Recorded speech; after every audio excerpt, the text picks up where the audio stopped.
Everyone has an answer to it, even when they pretend they don't.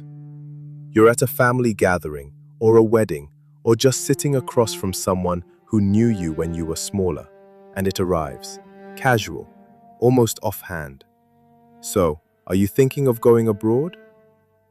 And the question lands the way questions do when they're not really questions, when they're assessments, when the answer you give will be quietly filed somewhere and retrieved later as evidence. You've rehearsed your answer. Most people in your position have. You say something measured, something that sounds like a plan without being one. I'm exploring options. I'm building something here first. The timing isn't right yet. And the person nods, and you both move on, and nobody says what is actually being asked, which is, are you serious about your life? Because that's what abroad means here. It stopped being a place a long time ago. It became a verdict. Nobody tells you when it starts, the abroad question. It doesn't arrive with a formal introduction. It seeps in.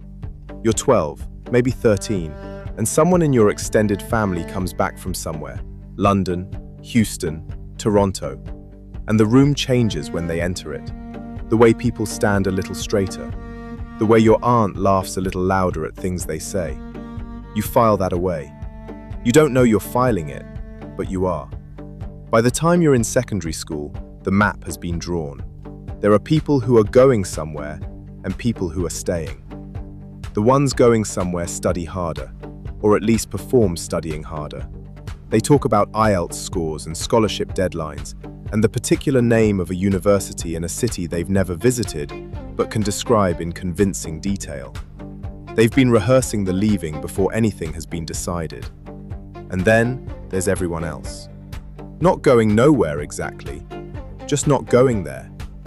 And the difference between those two things is enormous, and almost nobody talks about it directly.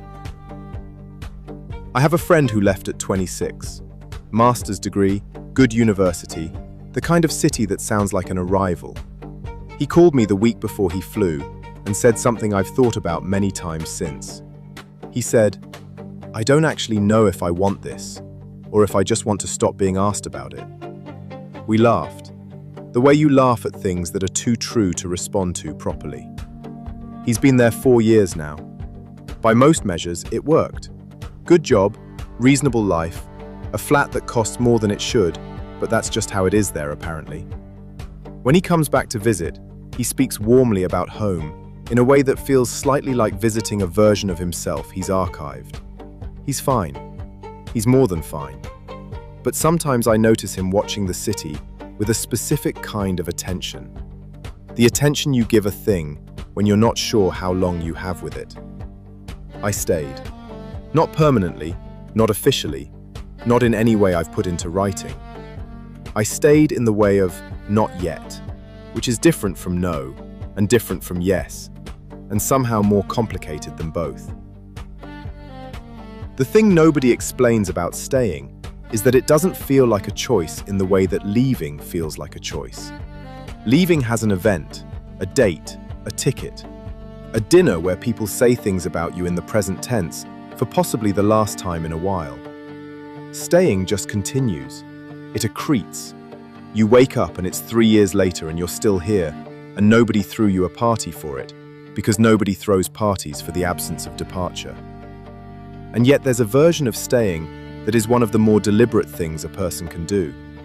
The version where you looked at the door and decided, not out of fear, not out of inertia, but out of something that takes longer to name. The version where you chose the thing in front of you over the idea of the thing somewhere else. I'm not sure which version I'm living. That's the honest answer.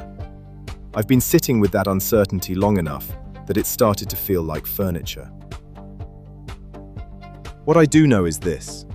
The abroad question is never really about abroad.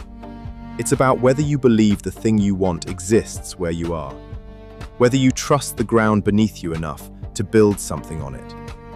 Whether you're willing to be the kind of person whose ambition doesn't require a different postal code to feel legitimate. These are hard things. They don't resolve cleanly. There's no voiceover that arrives at the right moment and tells you what the decision meant. But I've started to notice something. The people who seem most settled, not happy necessarily, not certain, but settled. They're not the ones who got the geography right. They're the ones who stopped outsourcing the question, who decided at some point that the abroad they were really looking for was interior, that the life they were waiting to start in another city was available, in a different form, in this one. I haven't fully believed that yet, but I'm working on it. And some days, that feels like enough.